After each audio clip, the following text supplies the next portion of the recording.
everyone. My name is Lindsay Wood-Jeffries. I'm the CEO of Higher Achievement.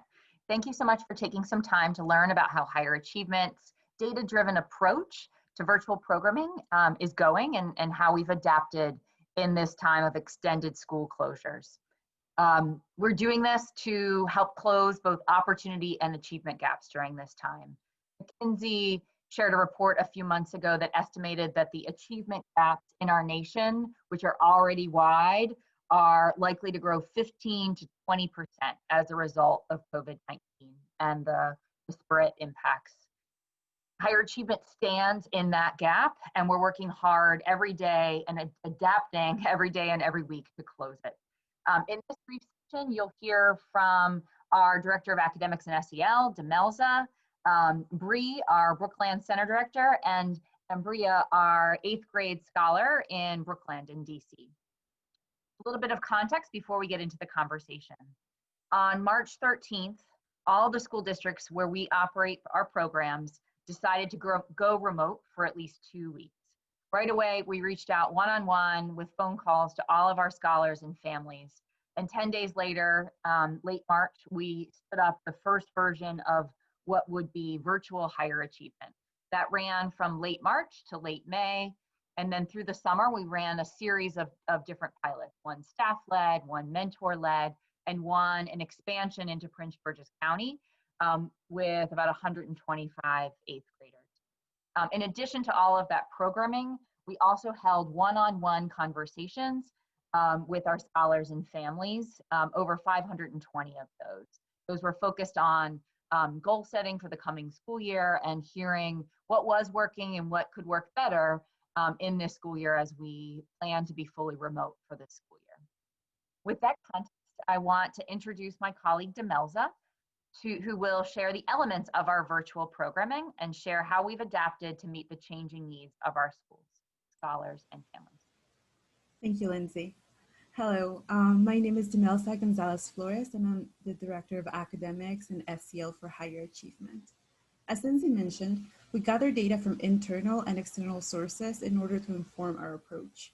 We wanted to capitalize on what Higher Achievement does well, building relationships and academic support, and use that to serve our scholars. Our core model for virtual programming includes staff-led math pods and community meetings, and volunteer-led mentoring in the English language arts and 8th grade high school placement. Each week, scholars participate in these core components of our virtual model and receive individualized support in fundamental academic areas. This concentrated approach is strategic. By condensing programming into hour-long high-impact sessions, scholars stay engaged and receive the benefits of personalized programming, while also limiting screen time following a day full of virtual school, which is a concern voiced by families. Our virtual programming features content rooted in social justice, aligned to in-school learning, grounded in relationship-focused mentoring, and reflected in short and powerful sessions with gamification throughout to keep scholars engaged. More than ever, Higher Achievement is providing out-of-school programming to support in-school learning. Our school partners have told us their #1 priority is getting students to log on to their virtual classes. We're making sure that students log on by delivering our program throughout the school day. So we do that more than just after school. This includes things like morning calls to scholars to log on to class, lunch sessions to talk about their day, and small group sessions throughout the day. The definition of out of school is really different in this virtual learning landscape, and we're adapting to meet the ever-changing needs. And now I'd like to turn it over to Bree, who will share more about what this looks like in action at her center. Hello, everyone. My name is Bree, and I'm the Center Director of the Brookland Achievement Center in Washington, D.C., and I'm a proud alumna of the program. Virtual programming is adapting as we survive in this new world of a virtual space with the focus of supporting both scholars and families at the forefront. My team and I work closely with the school teachers to serve the academic needs of our scholars. Specifically, we have structured our math pods to align with what the schools are focusing on in order to focus on specific skills. So both teachers and scholars have requested that we focus on the foundational concepts of Algebra 1 that were most likely missed as a result of school closures in the spring. So scholars are practicing multi-step equations during math pods, and we really utilize scholar voice by collaborating on what they want their virtual space to look like, what math supports they need, what incentives they want to see, what their activities they want to do for community meeting, and how they want their mentors to show up and support them during their mentoring sessions. We support families and what they need and consistently take the time to check in with them on a weekly basis and check into how they're doing and how we can support them. For example, one of our 8th graders, Byron, is challenging himself by taking Algebra 1 early. His mom asked us if we could help him with the foundational concepts that he is missing in 8th grade or in Math 8. And I've been reading with Byron one-on-one outside of his math pod to provide him with this extra support. Now, I'd like to introduce to you one of our 8th grade scholars at Brookland, Ambria. Hi, my name is Ambria. I've been with Higher Achievement for about 3 years now, and I'm now in 8th grade. This fall, I like that even we can't see each other in person, we're still able to connect and do the same things like community meeting during virtual programming. I also like that we get to do engaging and fun activities like Kahoot competitions and stuff like that.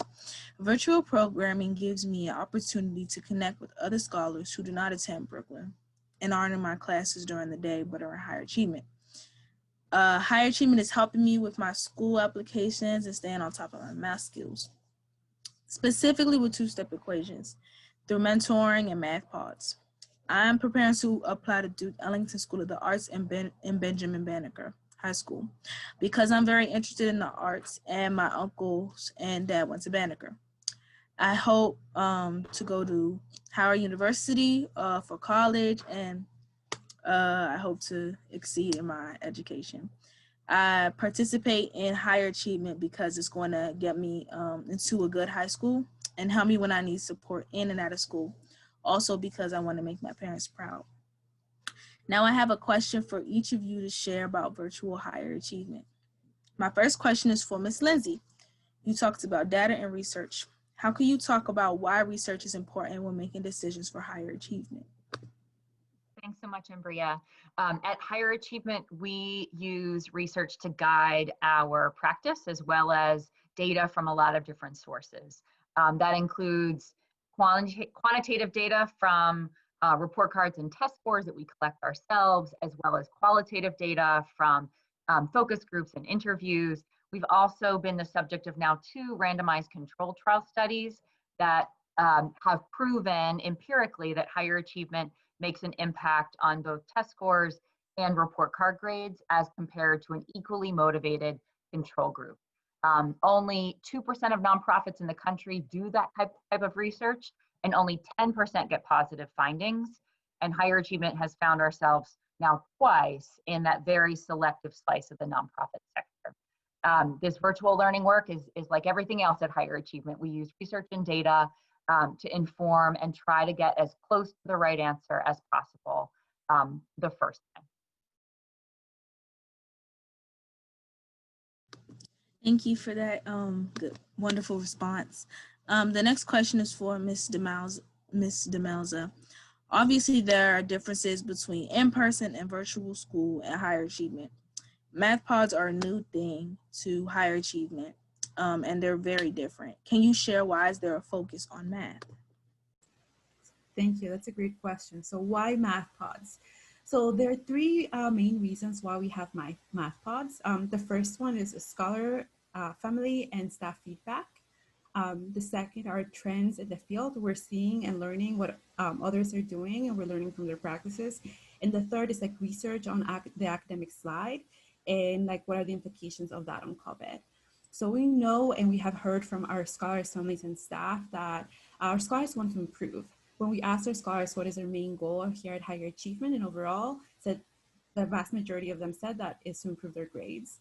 Our families and our family meetings we asked our families what they need, and they have said they need homework assistance, which looks different during this virtual time.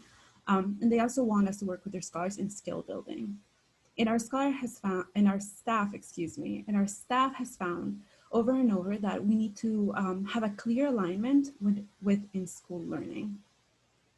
So that's the first part of that decision. The second one is what we're seeing in the field. We keep seeing headlines over and over about what is happening in education. There's this idea of pandemic pods, about who has access to learning pods in micro schools. And so we took that for what is going on and reimagined what support to scholars can look like in a virtual setting. And the third part is why math in the math pods. We know that the impact of COVID on student achievement is going to be huge. So the Brooklands institution put out some data showing that the students might be substantially behind because of COVID, especially in mathematics. That students will enter school with and have entered school with more variability in their academic skills, especially in math. And that most of the time students coming back from summer can regain the skills that they lost during the summer slide, but this might not hold true for COVID and the pandemic, especially now that we're virtual.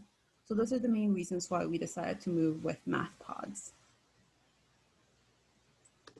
Thank you so much for that response, Ms. DeMelza. The next question is for Ms. Bree. How did you decide when to have my math pod each week?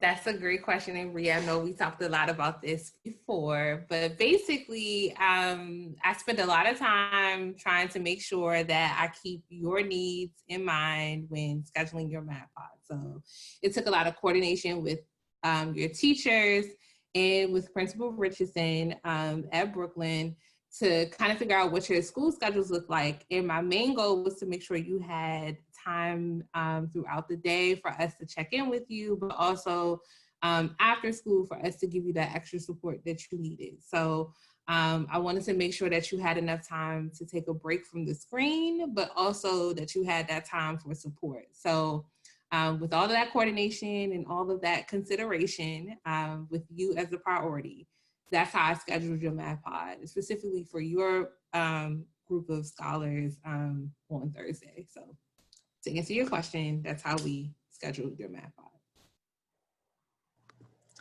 Thank you so much for that response. Thank you, Ambria, and thank you, Bree and DeMelza. We are so lucky to have you all as champions and scholars. I don't know, we didn't mention it earlier, but Bree is a former math teacher herself, as well as department chair of her middle school when she was a math teacher. And DeMelza brings a PhD in exactly this type of work, and Ambria is off to great things, hopefully at Duke or Banneker, and then on to Howard and beyond. I'm really grateful to be working with all of you, and thanks to everyone for tuning in to learn about how higher achievement has adapted in this virtual time to support our scholars. Thanks.